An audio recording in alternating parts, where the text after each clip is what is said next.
La navette, je prends mes navettes à la Blancarde. Ça s'appelle la biscuiterie Orsoni rue Bottinelli. Ensuite, le Ricard, le Ricard, il est venu pareil, un petit peu en discutant avec les Marseillais, etc. On s'est dit pourquoi pas faire une glace Ricard, puisqu'on est vraiment dans le pays du Sud où on consomme quand même pas mal de fois le Ricard, surtout en apéro.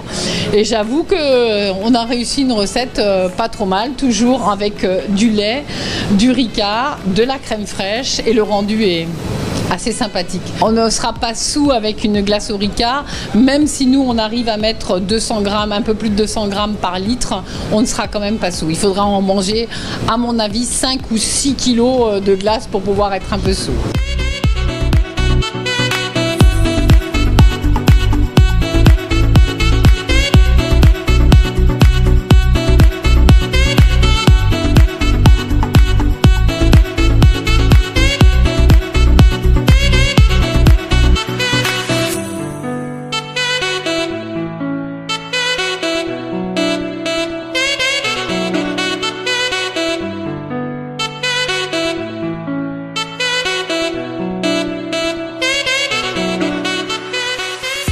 Le plus, c'est la fabrication, c'est le fait qu'il n'y ait pas de conservateur à l'intérieur, il n'y a pas de stockage de glace. La glace est réalisée tous les matins.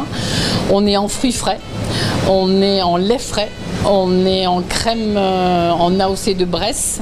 Donc chaque parfum réalisé ne tient dans les congélateurs que 3 jours. Aujourd'hui, on a donc la récolte de la verveine, on a filmé les images, on a la pêche, on a le melon, on a l'abricot, on a les prunes, on a la myrtille que je vais chercher en Ardèche.